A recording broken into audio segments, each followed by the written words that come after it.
time to kick some ice. Hey, man, you need to Ice. chill. Chill out. You're not sending me to the cooler. All right, here we go. Let's kick some ice.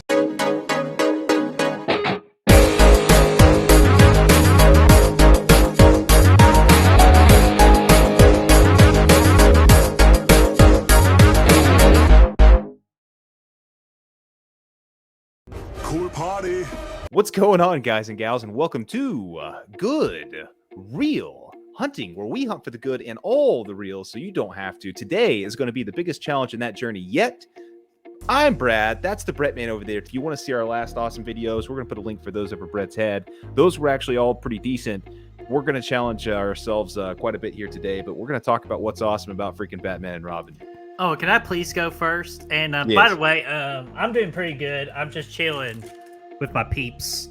I just gotta get in the spirit of things because trust me, this movie has no problem getting into the spirit of puns. So let's get into it. My first thing of why I think it's awesome about this movie: bat nips. Bat nips everywhere, even Batgirl, which I thought those were just stupendous. Juicy dude. But anyways, besides that, just puns, and more puns. And everybody who knows the channel, I'm a pun guy, so I was just absolutely getting entertained with all these puns. We already mentioned freaking let's kick some ice. What killed the dinosaurs? The Ice Age. What killed the dinosaurs? The Ice Age! And one that I've never really heard of and thought of before until my pun game increased was when Robin was talking to Poison Ivy, going turning over a new leaf. I want us to be together, but I want to make sure you're serious about turning over a new leaf. I'm just going to go ahead and just knock all this out of the park here. My last one is just some of the visuals of this movie. I know there's times where like you can really see the special effects, but kind of like the yellow face gang and that particular room, I thought that looked pretty good. Other than that, that's what's awesome about Batman and Robin. Man, I gotta say, going on to the bat nips, man. This movie, if you guys haven't seen the movie, it starts with a montage, man, of ass shots of George Clooney and bat nips. Like it's just like push it to the limit in here. Push it to the limit. Have them getting dressed, get those ass shots in there. Every time you get a you're seeing the ass of George Clooney, and we're gonna be rocking and rolling. But that's it. I big shout out to Uma Thurman here. I thought she did a really good job. In all honesty, as Poison Ivy, I think like she almost like a couple changes she really could have fit in a more serious tone Batman movie. I thought she really did a good job in the role. She was pretty captivating and everything, and I thought she brought a lot of good energy to it.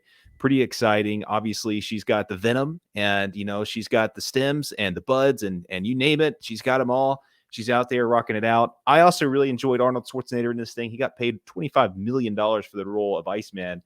Never leave the cave without him. AKA Mr. Freeze. And, that was the biggest, he got the top bill for the movie.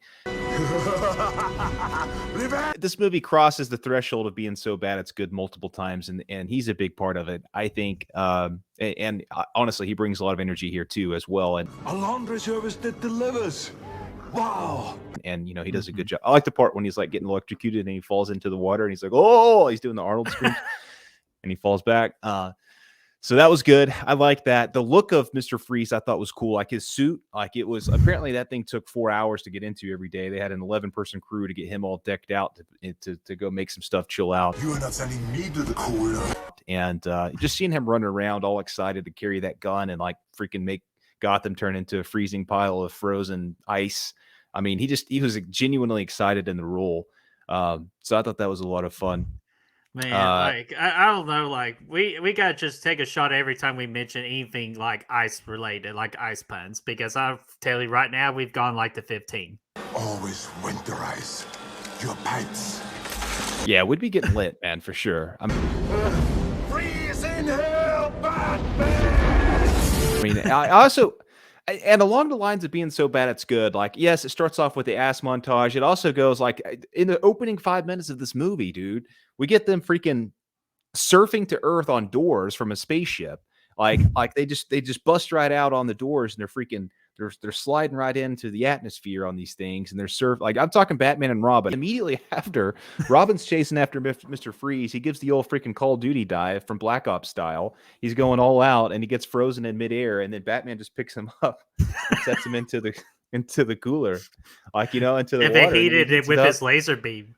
I'm like, dude, this is actually pretty. Like, yes, this is all horrible, but I mean, this movie is like is actually more entertaining, I thought, than Forever at times. Stay cool, bird boy. But also, like you said, some of the sets were decent. Like you get some big ass statues, and like it just feels surreal like the whole time. Which I actually kind of thought, yeah, the ice sculptures were neat after he froze them over. Honestly, I think that's kind of fun. It feels like video game territory at times. Like in a kind of like I mean that as a compliment. I genuinely do. Like when you go and play the Arkham games, and you're like, like remember Mr. Freeze's hangout, dude, the snowman. Mm-hmm.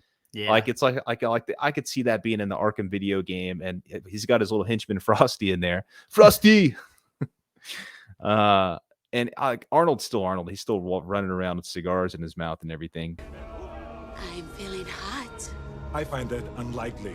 Yeah, I thought all that was kind of cool. It looked cool. The ice sequences were like whenever it wasn't obvious CGI, I thought it was pretty decent, like pretty fun times. And lastly, I mean George Clooney did decent as Bruce, I thought too. Like he brought a lot of confidence to the role. I actually think he probably did better than Val Kilmer did, personally. So I thought that was about it. But yeah, man, just in general, yes, it's it's so bad it's good.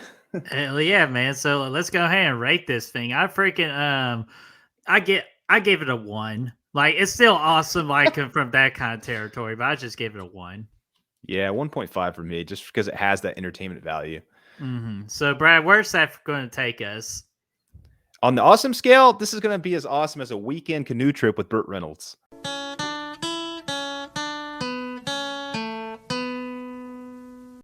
And we would love to hear your all's thoughts of what's awesome about Batman and Robin. Let us know in that comment section down below, and let's get that discussion rolling. Right you are. And if you almost found a good reels, you can do so by finding us on Facebook, Instagram, Twitter, Letterboxd, Spotify, and Apple Podcasts. Those links are for you to find down below. Abso-freaking-lutely. And be sure to like this video, share, and subscribe. And of course, ring that bell. Ding, ding, ding. So y'all know what the next Batman video and what's awesome about video is up and ready. And until then, Bat Nips. Oh, yeah, dude. We're heading into the next. Big Big Batman Begins is next, dude. Oh, yeah. I wonder about those Bat Nips. Nah, I'm just kidding. See you guys. I hate when people talk during the movie.